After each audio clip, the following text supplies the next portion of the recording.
Hi friends, and welcome to the official preseason. Riot has finally rolled out a significant update with the changes in towers, minions, dragons, runes and balance fixes. So let's start with the champions and item changes. Of course, the key change of the patch is Lissandra rework. The Ice Witch has a real passive now. Until this patch, Lissandra was simply used as a counterpick to some champions, but now she is a fully functional battle mage. The new passive ability gives Lissandra's team a lot of control and allows you to quickly clear up the teamfight, should the team make at least one kill. Besides, her mana cost in the early game got reduced and it will significantly facilitate her laning phase. However, you should understand that Lissandra still deals not as much damage as other battle mages. Her main feature is crowd control, therefore her team needs another carry in the top lane or in the jungle. Lissandra is all about team interaction, so we recommend this champion for mid and high tier players. In low tiers, better pick champions with a higher solo carry potential. Ezreal gets another buff to his ability power. Now Essence Flux deals 300 damage at level 5, and its AP ratio equals 0.9. That's a lot. Most champions deal way less damage with their ultimate abilities and have lower scale. Plus, True Shot barrage damage is no longer reduced by 10% for each enemy hit. On the whole, now AP build on Ezreal looks quite justified. Many pro players already prefer RQWE skill order. Of course, AP Ezreal's problems, which we discussed in a previous patch analysis, are still relevant. His lane control remains very low, however, considering his high ability damage, it should be fine overall. You should definitely try the AP Ezreal build, you will not be disappointed. Another huge champion change concerns Taliyah. Her threaded volley cooldown is reduced, just as worked ground duration. This is a good change for both jungle and mid lane Taliyah. After a series of nerfs, this champion was on the back burner in professional games, however in solo queue she is still a very strong jungle mage, and this change will only buff her.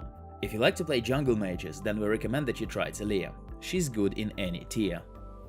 So now the item changes. The main one is Gwynso's Rageblade rework. The item is cheaper and grants total armor and magic penetration. It's gonna work great on such ADCs as Varus, Kog'Maw, Kai'Sa and others with on-hit builds.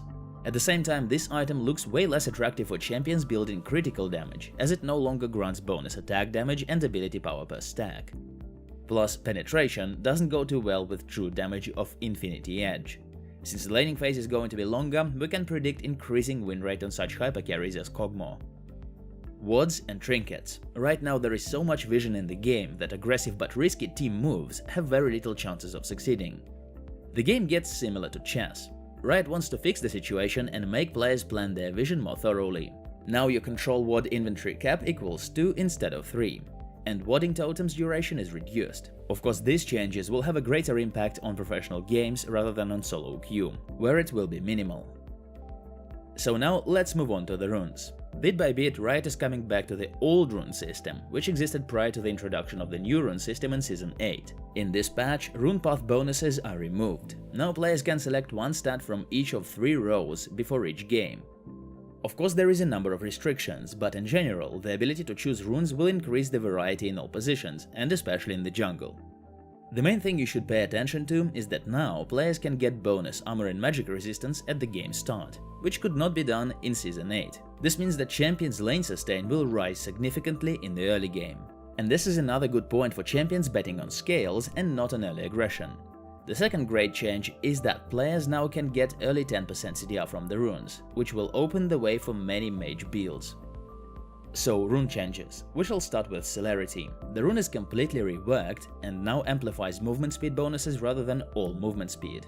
It's still useful on champions like Warwick, Rammus or Hecarim, but that's kinda it. Dark Harvest. Now only procs on low health targets, but no longer requires a soul to have recently been collected. Its cooldown is 45 seconds, but reset to 1.5 seconds on champion takedown. Now it's a good alternative to Electrocute for champions who rely on all-in situations rather than trades. The rune damage scales pretty well, and in the late game it will turn into a real nightmare for your enemies, especially if its owner manages to get a kill or an assist.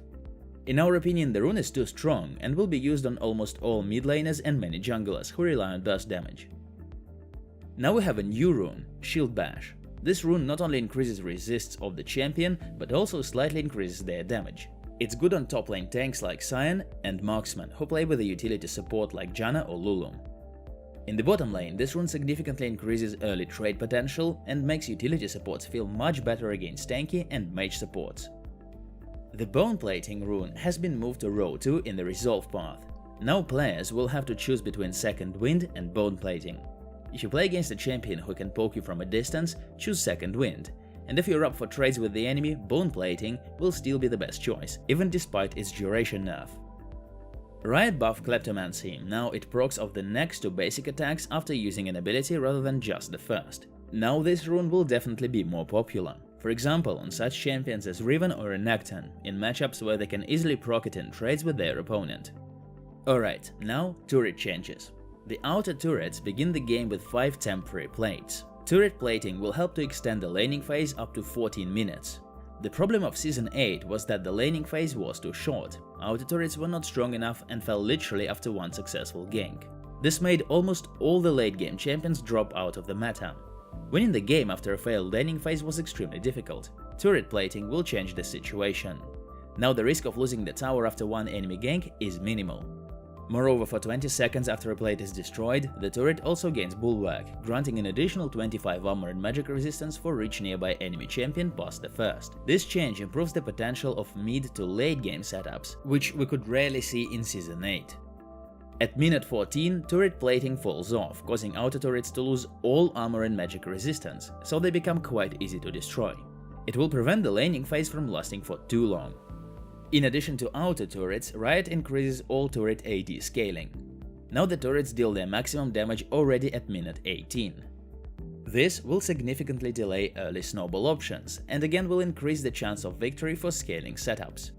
Not only turrets but also minions get buffed. Minion health, AD and movement speed scaling increased. The cannon minions spawn faster earlier in the game. All these changes will prevent the games from lasting for too long. Of course, Riot should yet find the balance between the power of towers and the power of minions, and in the upcoming patches we are going to experience many changes on this topic. And finally, Epic Monster Respawn Time. Epic Monster's respawn time is reduced by 1 minute. The shorter downtime between major objective pushes teams to fight more frequently and increases the uptime of buffs, leading to fewer stall-outs. This will increase the value of team setups focused on the objective control and team fights, and will give assassins and ambush champions a hard time. Plus, the value of early drakes is increased. They grant more gold, more experience and better buffs. It means that already during the laning phase, teams need to spend more time controlling the objectives, and the junglers got to be aware of the situation in the bot side of the map. Hey guys, we hope that you enjoyed our patch 8.23 review. If you did, make sure you tell your friends and teammates about MoreLegends.com. As always guys, thank you so much for watching, and good luck in the preseason.